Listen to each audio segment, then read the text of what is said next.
नमस्कार, हिंदी साधन चैनल में आप सभी का हार्दिक स्वागत करती हूँ। आज के इस वीडियो में यूजीसी नेट पाठ्यक्रम में लगे हुए नाटक से जितने जो प्रश्न प्रीवियस ईयर में पूछे गए हैं उन्हीं प्रश्नों को लेकर मैं आई हूँ।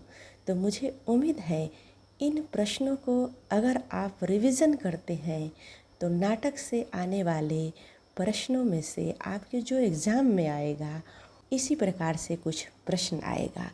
आइए शुरू करते हैं पहला प्रश्न को, जो कि आगरा बाजार नाटक से लिया गया है।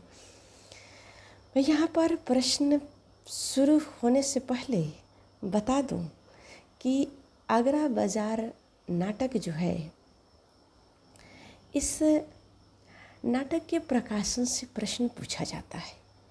नाटक के लेखक से भी प्रश्न पूछा जाएगा। तो नाटक के लेखक हबीर तनवीर हो गए। अब प्रकाशन वर्ष में यहाँ पर आपसे पूछा जा रहा है कि क्या आगरा बाजार नाटक का प्रकाशन वर्ष 1954 में हुआ, 1970 में, 1989 में, उपरोक्त सभी।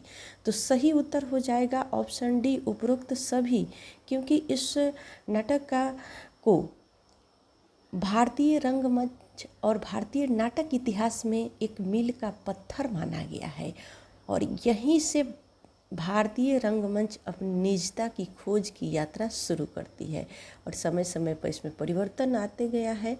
तो इसी प्रकार से ये नाटक युगांतकारी नाटक है और चौथा ऑप्शन सही हो जाएगा। अगला प्रश्न है महाभोज नाटक से लिया गया। नाटक महाभोज में एक हरिजन नेता जिसकी हत्या हो जाती है और उसकी हत्या पर राजनीति की जाती है। ऑप्शन है जोरावर, बीसू, सुकुल बाबू, बिंदा। तो किसके महाभोज नाटक में किस हरिजन नेता की हत्या हो जाती है और बाद में उसकी हत्या पर राजनीति होती है? तो वो विशु है। ऑप्शन दूसरा सही हो जाएगा।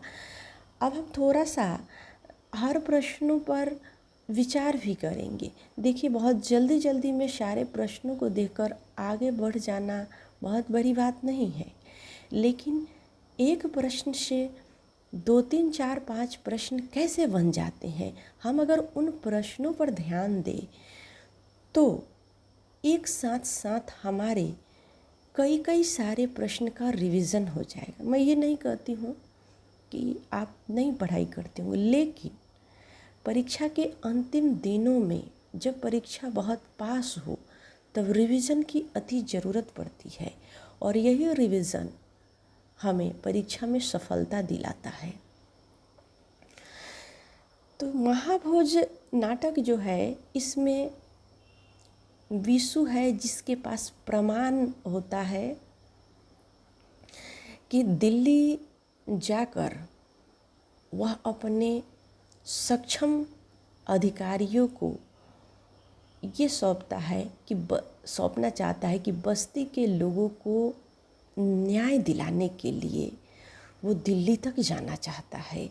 लेकिन ये बात पता चल जाती है और विशु की हत्या कर दी जाती है। लेकिन जब विशु की हत्या हो जाती है तो उसका दोस्त एक है जिसका नाम है बिंदेश्वरी, जिसको उर्फ बिंदा भी कहा गया है। वो उस प्रतिशोध को जिंदा रखता है। तो इस बात को भी आपको याद रखना है कि विशु के दोस्त का क्या नाम है। महाभोज नाटक में जो हरिजन नेता विशु था उसके दोस्त का क्या नाम है? तो बिंदेश्वरी नाम था, उर्फ बिंदा। ऐसे भी प्रश्न आ सकता है कि महाभोज नाटक में विशु की हत्या के बाद कौन उस प्रतिरोध को जिंदा रखता है? तो यहाँ पर बिंदा हो जाएगा, जो कि चौथा ऑप्शन में है। तो इसी प्रकार से हम प्रश्नों पर थोड़ा सा विस्तृत चर्चा करते हुए आगे बढ़ेंगे। मुझे उम्मीद है आपको ये वीडियो बहुत अच्छा लगेगा। आइए अगले प्रश्न को देखते हैं। प्रश्न अगला है, नाटक महाभोज का विषय है ऑप्शन है बिकाऊ मीडिया का चित्रण, भ्रष्टाचारी पुलिस व्यवस्था, गरीब जनता की दयनीय स्थिति, उपरोक्त सभी। तो चौथा ऑप्शन सही हो जाएगा, उपरोक्त सभी। महाभोज नाटक के लेखक कौन हैं? आइए इस पे भी चर्चा करते हैं। महाभोज नाटक के लेखक मन्नू भंडारी जी हैं और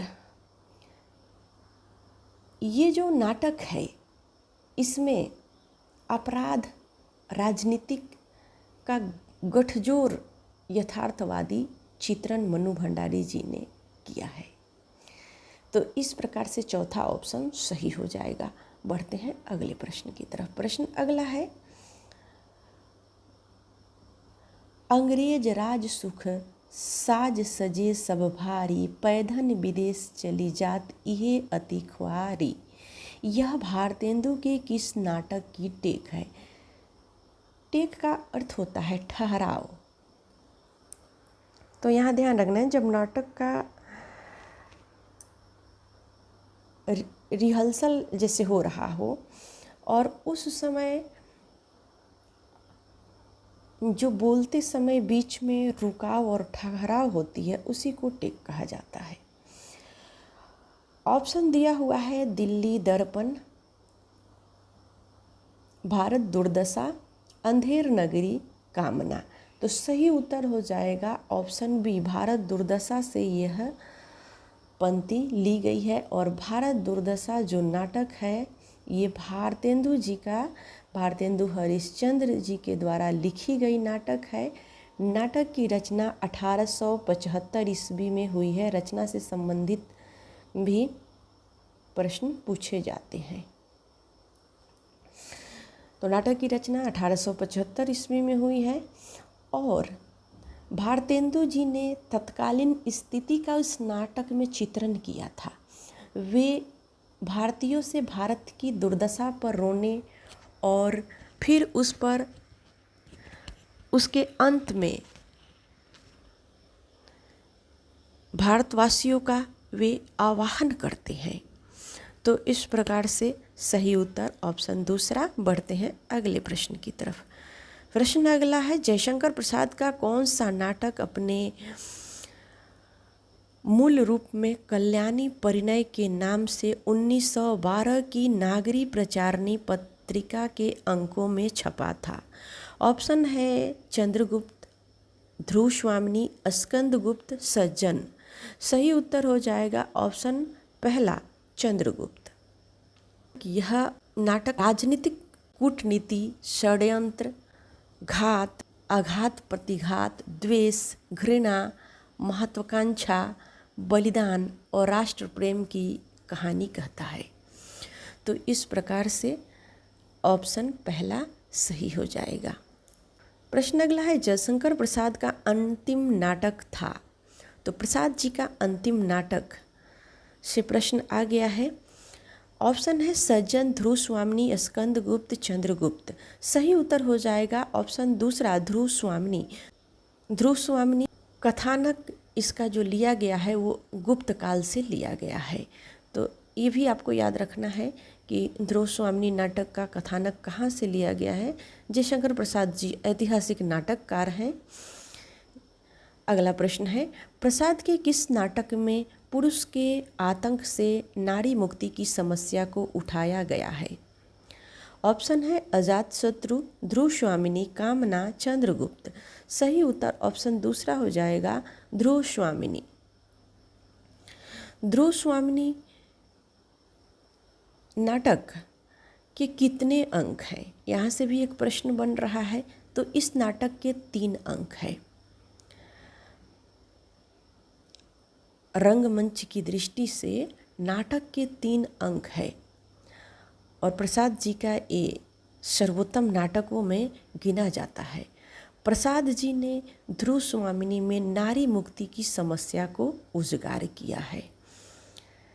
अगला प्रश्न है, अधिकार सुख कितना मादक और सारहीन है?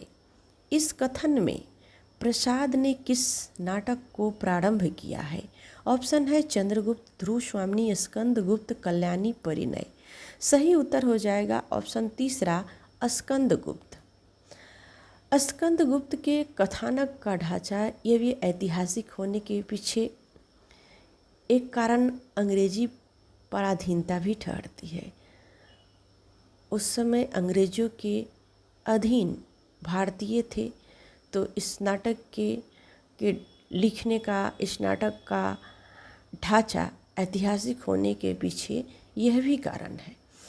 स्वाधीनता संग्राम के दौर में रचनाकारों के पास अभिव्यक्ति की ऐसी व्यापक स्वाधीनता नहीं थी कि वे ब्रिटिश हुकूमत के प्रति अपने विरोध को सीधे शब्दों में व्यक्त करें, तो वो अपनी रचनाओं के द्वारा, अपने लेखों के द्वारा जनता तक बातों को पहुंचाने की कोशिश करते थे और उन्हीं के द्वारा वो विरोध भी व्यक्त करते थे। आइए अगले प्रश्न को देखते हैं।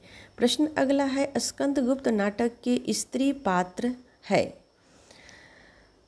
ऑप्शन है कमला, रोहिणी, विजया, राखी। दूसरा ऑप्शन में देवसेना, देवकी, विजया, अनंत देवी, मालती, उर्वशी, कामिनी, स्वरूपा।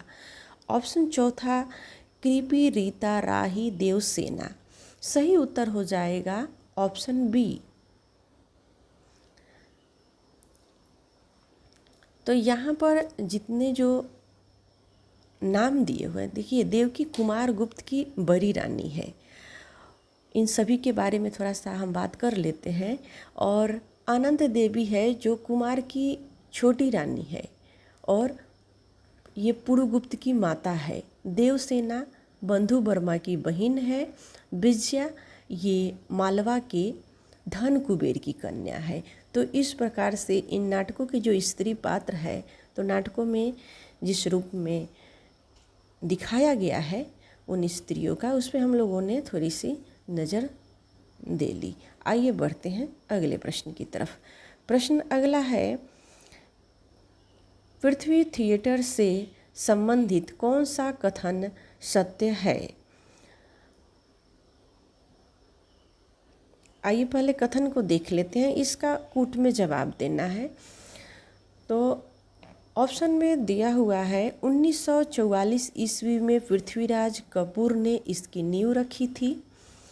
यह फारसी थिएटर के बाद ऐसा नाटक समूह था जो अपने नाट्य दल, रंग सज्जा और रंगोपरन के साथ भारत के सभी क्षेत्रों में यात्राएं करता और प्रस्तुतियां देता था।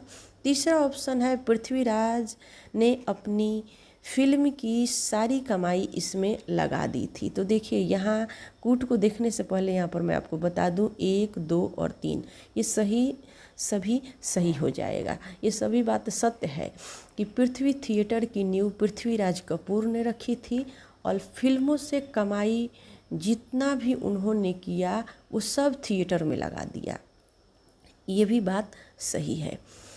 तो ऑप्शन तीनों सही हो जाएगा। अब आपको कूट देखने की ज़रूरत नहीं है। बढ़ते हैं अगले प्रश्न में। प्रश्न अगला है, अंधेर नगरी नाटक के पात्र है। पहला ऑप्शन में महंत गोवर्धन नारायण कल्लू। ऑप्शन दूसरा नारायण दास, गोवर्धन दास, महंत रामदास। ऑप्शन तीसरा गोपी गोविंदी हलवाई और चौथा ऑप्शन इनमें से कोई नहीं। तो सही उत्तर हो जाएगा ऑप्शन पहला, अंधेर नगरी नाटक के पात्र महंत, गोवर्धन, नारायण और कल्लू है। अब इन पात्रों पे थोड़ा सा हम लोग बातें करेंगे। महंत एक साधु का है और गोवर्धन दास जो है वो महंत का लोभी शिष्य है। नारायण दास जो है वो महंत का दूसरा शिष्य है, ये भी शिष्य है। गोवर्धन और नारायण दोनों शिष्य हैं। कल्लू ये बनिया है जिसकी दीवार से फरियादी की बकरी धरी गई थी। और एक और पात्र जो बड़ा ही मशहूर है, घासी राम, जो कि चना बेचने वाला है। यहाँ पर पहला ऑप्शन में घासी राम का नाम नहीं है, मुझे ऐसे ही याद आ गया घासी राम, क्योंकि नाटक को पढ़ते समय ये विभिन्न पात्रों के बीच जो संवाद शैली है बहुत ही बढ़िया बेहतरीन नाटक है। अगर आपने नहीं पढ़ा है तो ज़रूर पढ़िएगा। प्रश्न अगला है, इंडियन पीपुल्स थिएटर एसोसिएशन से संबंधित कौन सा कथन सत्य है? तो यहाँ जो दिया हुआ है ऑप्शन में, पहला ऑप्शन है इसकी स्थापना 1943 ईस्वी को बम्बई में हुई थी, तो ये सही है। दूसरा ऑप्शन है इसका नामकरण रोमा रोला की पुस्तक पीपल्स थिएटर के आधार पर किया गया, यह भी सही है। तीसरा ऑप्शन है इसका जन्म विश्वव्यापी फांसीवादी विरोधी आंदोलन के गर्भ से हुआ था, यहाँ पर यह भी सही हो जाएगा। कूट में उपरोक्त सभी सही हो जाएंगे, ऑप्शन डी सही हो जाएगा। अगला प्रश्न है रामगुप्त, शिखर स्वामिनी, मंदाकिनी और सकराज किस नाटक के पात्र हैं? दूसरा ऑप्शन सही हो जाएगा कि भारत दुर्दशा ये किसकी है? अब आप हमें कमेंट के माध्यम से बताएं भारत दुर्दशा किसकी है। लेकिन ये ध्रुव स्वामिनी, स्कंदगुप्त और चंद्रगुप्त ये सभी जयशंकर प्रसाद के नाटक हैं। यहाँ पर जो आपका उत्तर सही होगा वह दूसरा उत्तर हो जाएगा कि ध्रुव स्वामिनी। रामगुप्त, शिखर स्वामी, मंदाकिनी, सकराज ये सभी ध्रुव स्वामिनी नाटक के पात्र हैं। सकराज नायक, खलनायक के रूप में चरित्रार्थ हुआ है। ये पूरे नाटक में अहम की भावना से मंडित है। तो अहम की भावना से मंडित ध्रुव स्वामिनी का कौन सा पात्र है? तो वह है सकराज। रामगुप्त ये समुद्रगुप्त का ज्येष्ठ पुत्र और मगध का सम्राट है, जो दुर्नीति से युक्त एवं दुराचारी है। यह रामगुप्त का अग्रज भी है। मंदाकिनी ध्रुव स्वामिनी की सहचरनी और चंद्रगुप्त और रामगुप्त की बहन है। तो इस प्रकार से अगले प्रश्न की तरफ हम बढ़ेंगे। थोड़ा सा प्रश्नों की व्याख्या जब होती है तो जो उससे सवाल उसके गर्भ में जो छिपे होते हैं उन सारे सवालों का जो संशय है या उस पे उठने वाले जो विचार है वो सभी विचार उन व्याख्याओं से परिपूर्ण हो जाते हैं, क्योंकि जितने भी मन में प्रश्न बन रहे हैं वो सारे प्रश्न व्याख्याओं में हल हो जाते हैं। तो व्याख्या वाला जो वीडियो चाहे किसी भी चैनल पे हो उसको आपको ज़रूर देखनी चाहिए। आइए बढ़ते हैं अगले प्रश्न। चंद्रगुप्त नाटक के प्रमुख पात्र, ऑप्शन है शिहरन, अलका, नंद, सुवासिनी। दूसरा ऑप्शन रामगुप्त, मंदाकिनी, सामंत, विजया। ऑप्शन तीसरा मातृगुप्त, पर्णदत्त, धातुसेन, देवसेना। और ऑप्शन चौथा इनमें से कोई नहीं। तो यहाँ सही उत्तर हो जाएगा ऑप्शन पहला। चंद्रगुप्त नाटक के प्रमुख पात्र में शिहरन, अलका, नंद, सुवासिनी ये है। बढ़ते हैं अगले प्रश्न की तरफ। प्रश्न अगला है राष्ट्रीय नाट्य विद्यालय से संबंधित कौन से कथन सत्य है? ऑप्शन में है इसकी स्थापना संगीत नाटक अकादमी द्वारा 1959 ईस्वी में की गई थी। तो इसकी स्थापना 1959 ईस्वी में की गई थी, ये सही है। दूसरा ऑप्शन है इस विश्वविद्यालय में रंगमंडल की स्थापना 1964 ईस्वी में की गई थी, ये भी बात सही है। तीसरा ऑप्शन में है इसका उद्देश्य रंगमंच के प्रस्तुति, दृश्य डिजाइन, वस्त्र डिजाइन, प्रकाश व्यवस्था और रूप सज्जा सहित रंगमंच के सभी पहलुओं का प्रशिक्षण देना है। तो यहाँ पर यह भी सही हो जाएगा। तो उपरोक्त सभी सही हो जाएगा, चौथा ऑप्शन। अगला प्रश्न है अंधेर नगरी नाटक के दृश्य का सही अनुक्रम। नाटक के दृश्य का सही अनुक्रम लगाने से भी प्रश्न बनते हैं। तो आइए देख लेते हैं कि कौन सा सही अनुक्रम है। ऑप्शन में दिया हुआ है कि बाह्य प्रांत, बाजार, जंगल, राज्यसभा, जंगल, शमशान। दूसरा ऑप्शन में है बाह्य प्रांत, जंगल, शमशान, राज्यसभा, शमशान। ऑप्शन तीसरा आश्रम, जंगल, शमशान, राज्यसभा, शमशान। ऑप्शन चौथा राज्यसभा, जंगल, बाजार, शमशान, बाह्य प्रांत। तो सही उत्तर हो जाएगा ऑप्शन पहला।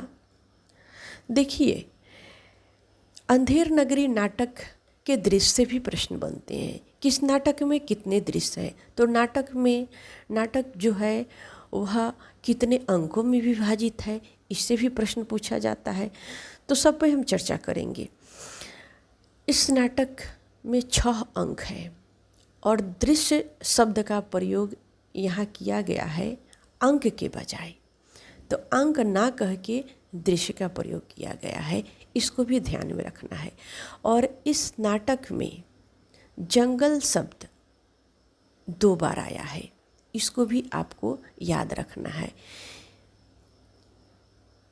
तो पहला दृश्य है बाहरी प्रांत, दूसरा दृश्य बाजार, तीसरा दृश्य जंगल और चौथा दृश्य राज्यसभा है, 5वां दृश्य फिर जंगल है। तो जंगल 2 बार आया है, किस में? तीसरा और 5वां दृश्य में जंगल आया है। छठा दृश्य शमशान का दृश्य है। ये सभी दृश्य संक्षिप्त है तथा जंगल के दृश्य 2 बार आया है, इसको आपको याद रखना है। और अंधेर नगरी नाटक जो है ये अभिनेता के दृष्टि से ये सफल नाटक है, अभिनय की दृष्टि से बहुत ही सफल नाटक रहा। आइए अगले प्रश्न को देखते हैं। इसका भी कूट में जवाब है, कूट में आपको जवाब देना है। प्रश्न है कि अंधेर नगरी में भारतेंदु ने निम्नलिखित में से किन विसंगतियों का वर्णन किया है? ऑप्शन में है शिष्य द्वारा गुरु की आज्ञा का पालन न करना, राजा का न्यायप्रिय न होना, सभी वस्तुओं का टकासेर मूल्य पर बिकना, राजा का अज्ञानी होना। तो देखिए यहाँ सभी ऑप्शन सही नज़र आ रहे हैं कि इस नाटक में गुरु द्वारा शिष्य की आज्ञा का पालन न करना भी है, राजा का न्यायप्रिय नहीं होना, सभी वस्तु टकासेर भाव में ही बिक रहा है, राजा अज्ञानी है, यह भी सही है। तो उपरोक्त सभी सही हो जाएगा कूट में, ऑप्शन डी सही हो जाएगा। प्रश्न अगला है भारतेंदु मंडल के प्रमुख लेखक। अब यहाँ पर भारतेंदु मंडल के प्रमुख लेखकों से प्रश्न बन गया है। प्रश्न बड़ा ही प्यारा प्रश्न है। कई बार लेखकों के जन्म से संबंधित प्रश्न को भी क्रम से लगाने को पूछ दिया जाता है। तो भारतेंदु मंडल के जो प्रमुख लेखक हैं उनमें बालकृष्ण भट्ट का नाम आता है, अंबिकादत्त व्यास, प्रताप नारायण मिश्र। तो ये सारे नाम ऑप्शन पहला में है, इसलिए ऑप्शन पहला सही हो जाएगा। प्रश्न अगला है मन्नू भंडारी का वास्तविक नाम है। मन्नू भंडारी जी का वास्तविक नाम क्या है? ऑप्शन है महेंद्रा कुमारी, मंजुला, उषा, किरण खान, सुभद्रा कुमारी। तो यहाँ पर सही उत्तर हो जाएगा ऑप्शन ए महेंद्र कुमारी। महेंद्र कुमारी इनका वास्तविक नाम था और इन्होंने लेखन कार्य के लिए मन्नू नाम का चुनाव किया था। तो ये भी ध्यान रखना है, इनका नाम कोई और ने नहीं दिया है, बल्कि लेखन कार्य के लिए इन्होंने अपना नाम मन्नू भंडारी रखा है और इनका नाम जो है वास्तविक नाम जो था वह है महेंद्र कुमारी। अगला प्रश्न को देखते हैं।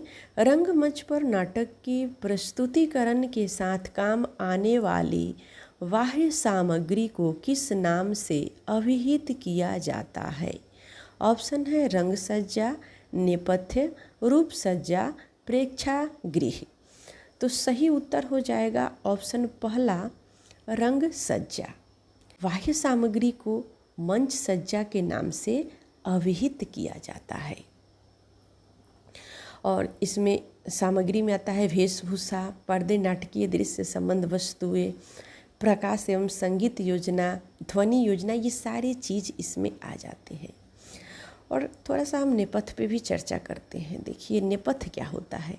पीछे वाले भाग को नेपथ्य कहा जाता है, जिस भाग में पात्र अपनी साज सज्जा और मेकअप करते हैं उस भाग को नेपथ्य कहा जाता है।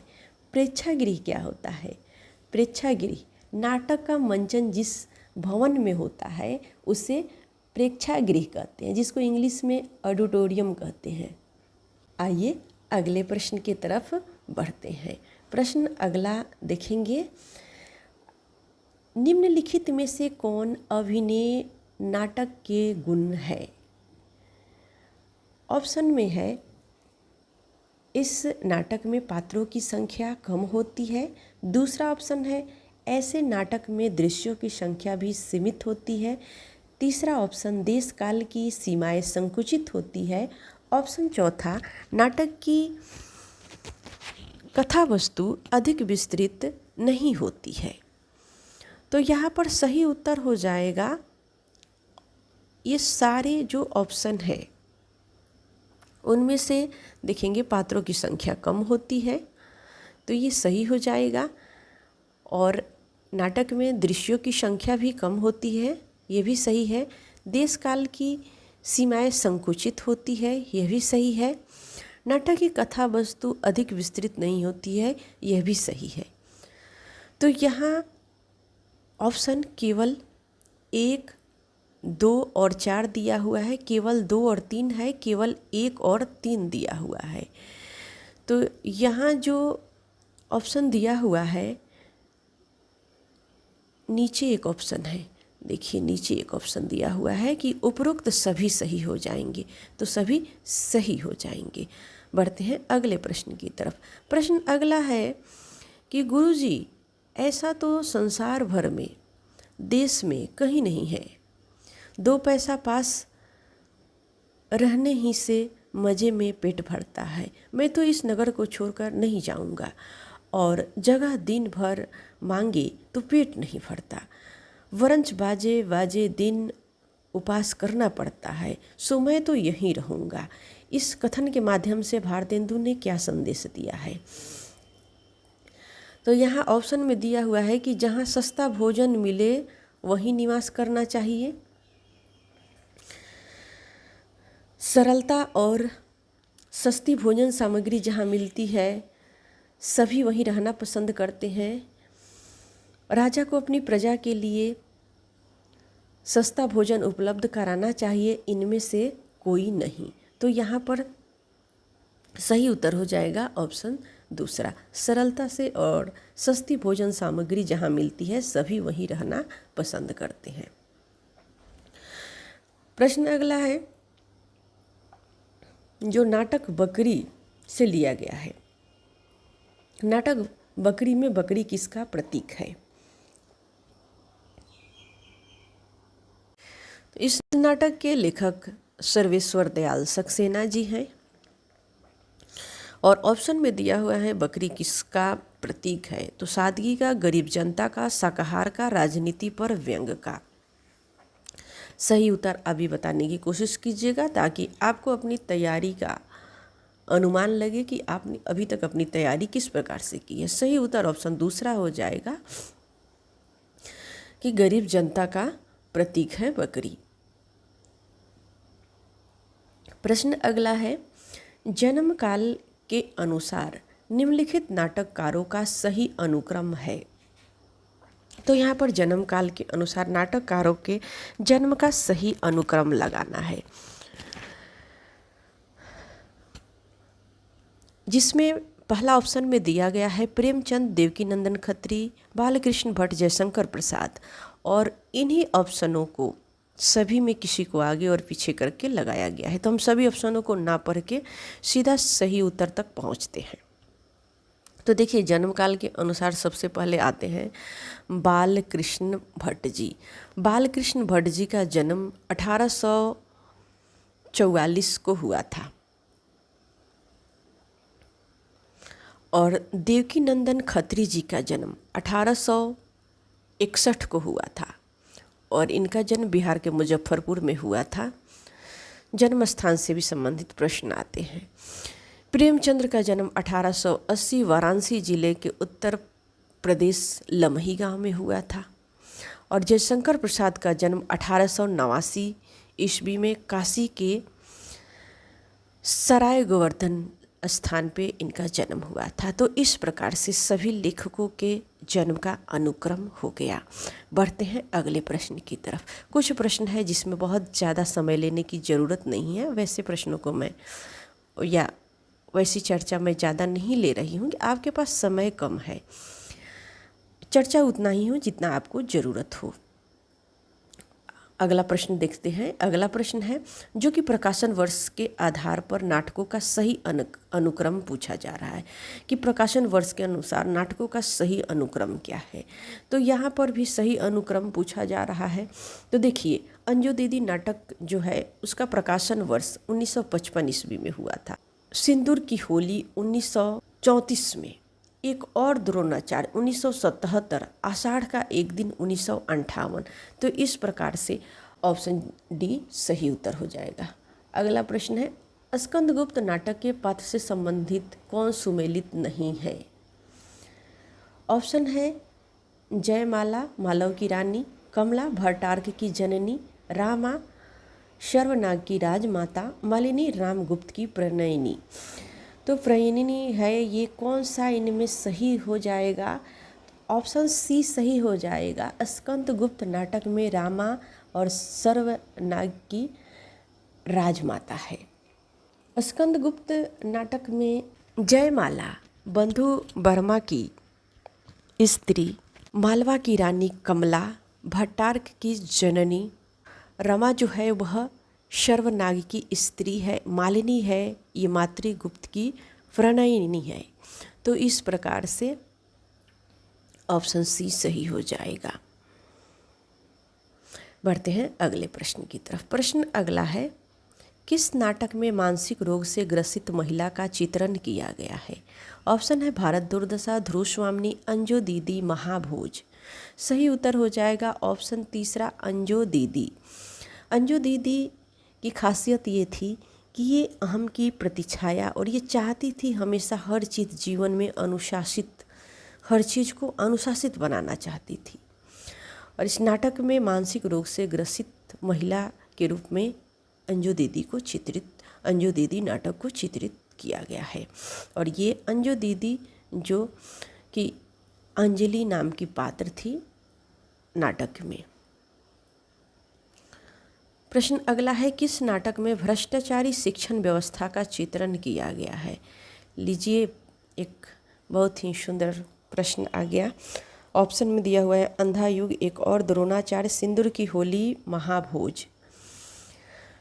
सही उत्तर हो जाएगा ऑप्शन दूसरा एक और द्रोणाचार्य। एक और द्रोणाचार्य शंकर शेष का सर्वश्रेष्ठ नाटक है और इस नाटक में भ्रष्टाचारी शिक्षण व्यवस्था पर कटाक्ष किया गया है। अरविंद इसमें शिक्षक का नाम है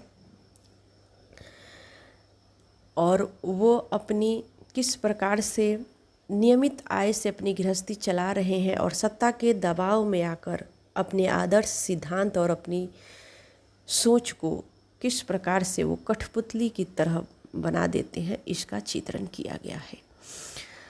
अगला प्रश्न है एक और द्रोणाचार्य के पात्र है। ऑप्शन है जयमाला, कमला, रमा, मालिनी। दूसरा ऑप्शन अरविंद, लीला, यदु, विमलेंदु। तीसरा ऑप्शन महंत, नारायण, गोवर्धन दास। चौथा ऑप्शन हीरा, दास साहब, सदाशिव, अत्रे। तो यहाँ पर सही उत्तर हो जाएगा ऑप्शन पहला जयमाला, कमला, रमा, मालिनी। प्रश्न अगला है अंधेर नगरी नाटक से संबंधित कौन सा कथन सत्य है। भारतेंदु ने इसकी रचना बनारस के हिंदू नेशनल थिएटर के लिए एक दिन में की थी। तो ये बात सही है, लेकिन और हम जो ऑप्शन दिया हुआ है उन सारे ऑप्शनों को देखेंगे। नाटक 6 अंकों में है।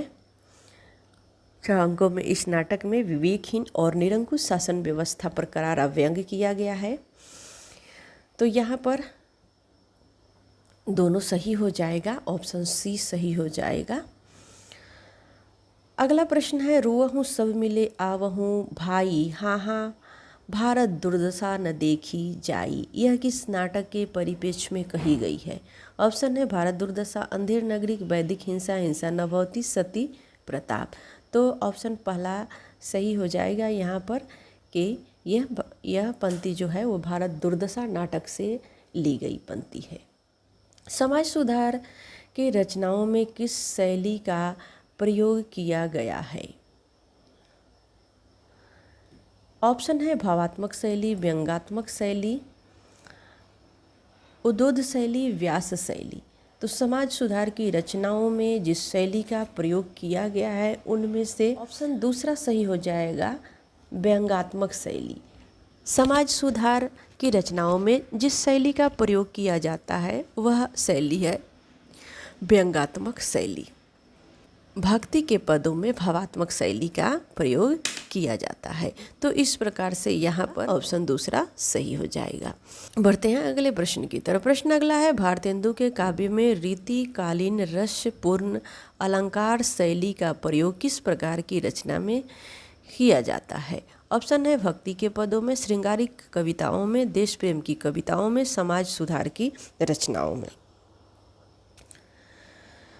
सही उत्तर हो जाएगा ऑप्शन दूसरा, श्रृंगारिक कविताओं में। प्रश्न अगला है, नाटक की कथा वस्तु है। ऑप्शन दिया हुआ है कथा वस्तु में, कथा वस्तु पात्र एवं चरित्र चित्रण, संवाद, व्यंग। तो यहाँ पर आपको कूट में उत्तर देना है। तो 1, 2 और 3, कूट तीसरा सही हो जाएगा।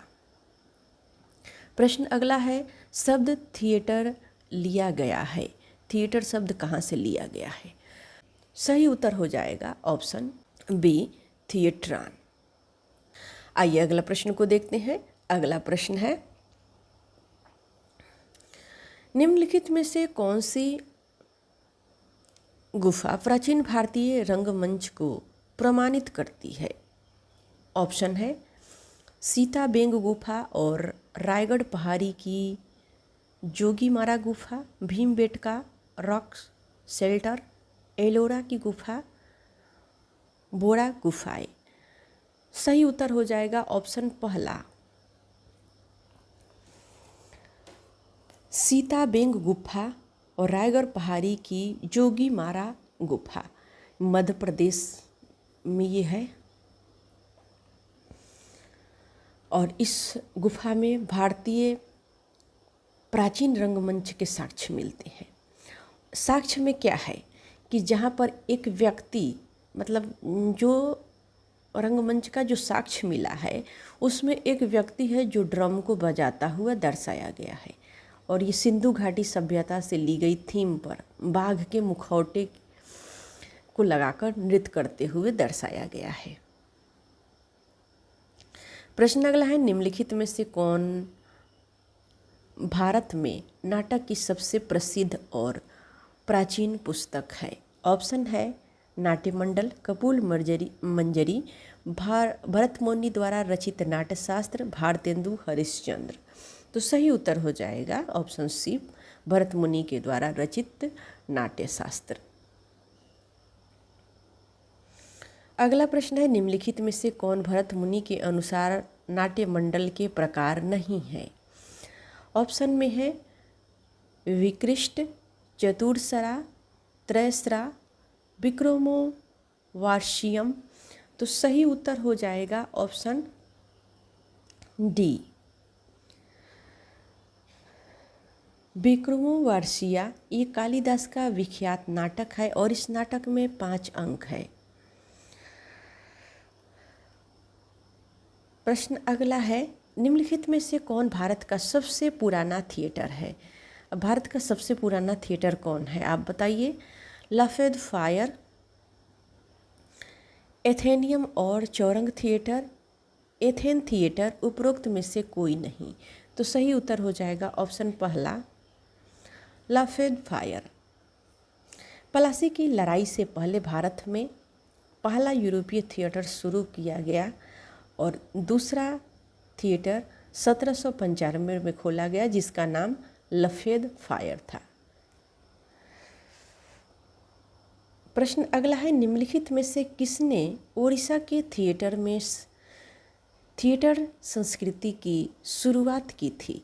ऑप्शन है धर्मवीर भारती, मोहन राकेश, रामशंकर राय, भीष्म साहनी। सही उत्तर हो जाएगा ऑप्शन सी, रामशंकर राय। रामशंकर राय का जन्म 1860 ईस्वी और इनका निधन 1910 ईस्वी। और इन्होंने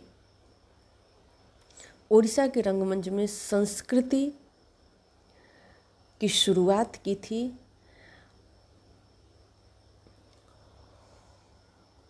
प्रश्न अगला देखते हैं, मर्चेंट ऑफ वेनिस नाटक का भारतेंदु ने किस नाम से अनुवाद किया है? ऑप्शन है दुर्लभ बंधु, कपूर मंजरी, अंधेर नगरी, भारत दुर्दशा। सही उत्तर हो जाएगा ऑप्शन पहला, दुर्लभ बंधु। भारतेंदु जो थे वे बहुमुखी प्रतिभा के धनी थे। हिंदी पत्रकारिता, नाटक और काव्य के क्षेत्र में उनका बहुमूल्य योगदान रहा। मर्चेंट ऑफ वेनिस नाटक का भारतेंदु ने दुर्लभ बंधु नाम से अनुवाद किया, तो इसको भी आपको याद रखना है। बढ़ते हैं अगले प्रश्न की तरफ। देखिए, प्रश्न को एक बार आपको घबराना नहीं है कि इतने सारे प्रश्नों को कैसे याद करना है, बस एक बार आपको रिवीजन कर लेना है। रिवीजन किया हुआ चीज़ आपको सही समय पर ज़रूर काम आएगा, लेकिन रिवीजन करते समय ध्यान को इधर उधर भटकाना नहीं है, बस ये होना चाहिए। प्रश्न अगला है, निम्नलिखित में से किस पत्रिका का संपादन भारतेंदु ने किया था? ऑप्शन है हरिश्चंद्र चंद्रिका, कवि वचन सुधा, बाल बोधिनी, उपरोक्त सभी। तो यहाँ पर उपरोक्त सभी हो जाएगा कि इन्होंने हरिश्चंद्र चंद्रिका, कवि वचन सुधा और बाल बोधिनी 3 पत्रिकाओं का संपादन किया था। प्रश्न अगला है, नाटक का स्वर्ण युग कहा जाता है। नाटक का स्वर्ण युग किसे कहा जाता है? भारतेंदु युग, द्विवेदी युग, प्रसाद युग या उपरोक्त सभी को किसको कहा जाता है? ऑप्शन पहला सही होगा, भारतेंदु युग को हिंदी में नाटकों का स्वर्ण युग माना जाता है। भारतेंदु ने नाटक लिखने की शुरुआत बंगला के विद्या सुंदर, जिस नाटक का प्रकाशन 1867 ईस्वी में नाटक के अनुवाद से शुरू होती है, और भारतेंदु ने सन 1868 ईस्वी से 1885 तक अपने स्वल्प और अत्यंत व्यस्त जीवन में इन्होंने अनेकों नाटकों में अभिनय किया, अनेक रंगशालाएं निर्मित कराई और हिंदी रंगमंच के स्थापना का इन्होंने अथक प्रयास किया। प्रश्न अगला है, भारतेंदु जी के द्वारा रचित नाटक अंधेर नगरी का विषय क्या रहा है?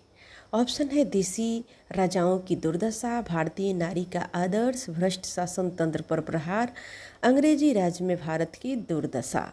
तो सही उत्तर होगा ऑप्शन तीसरा, भ्रष्ट शासन तंत्र पर प्रहार करते हैं। भारतेंदु जी अंधेर नगरी नाटक में चौपट राजा है जो कि अंग्रेज राज्य की अंधेर गर्दी की आलोचना इसमें करते हैं, और वे कहते हैं कि भारतीय जनता की प्रबल इच्छा भी इस नाटक से वे प्रकट करते हैं।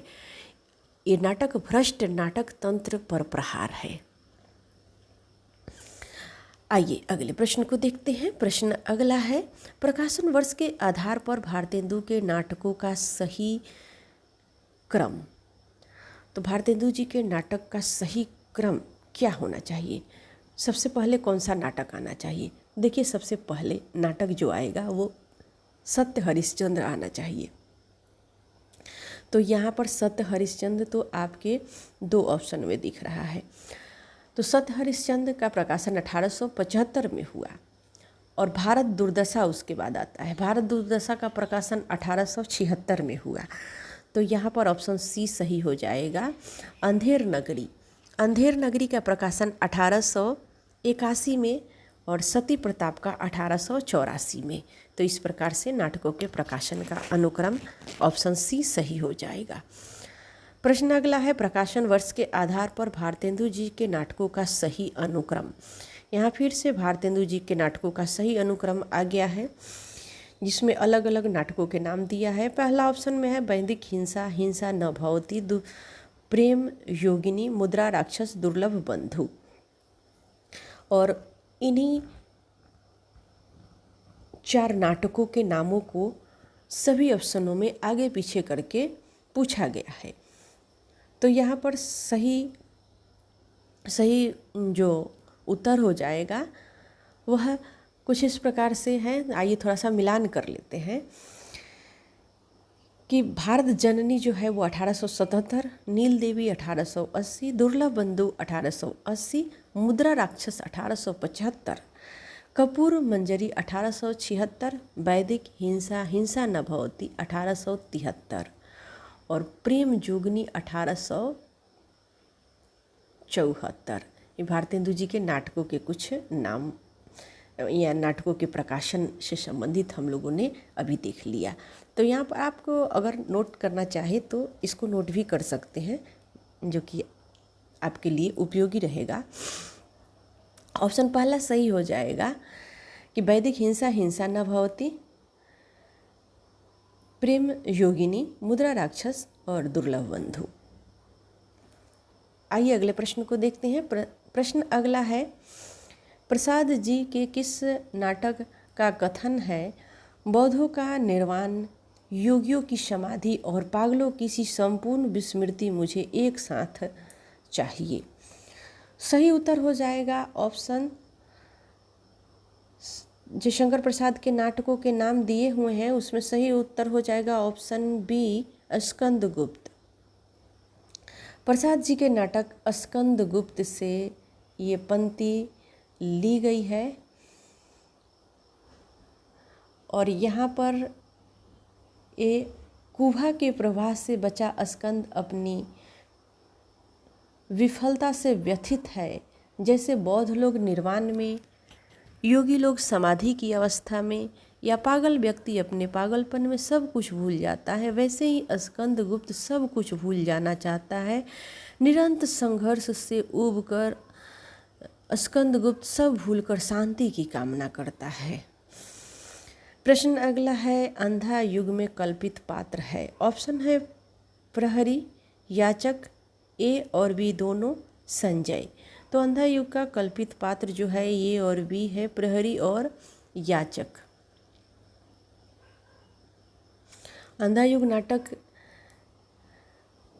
यह महाभारत की कथा पर आधारित नाटक है।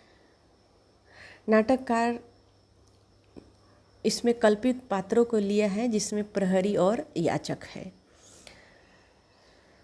प्रश्न अगला है, प्रसाद जी ने अपने किस नाटक की भूमिका में स्वीकार किया है कि मेरी इच्छा भारतीय इतिहास के अप्रकाशित अंशों में से उन प्रकांड घटनाओं का दिग्दर्शन कराने की है जिन्होंने हमारी वर्तमान स्थिति को बनाने का बहुत प्रयास किया है।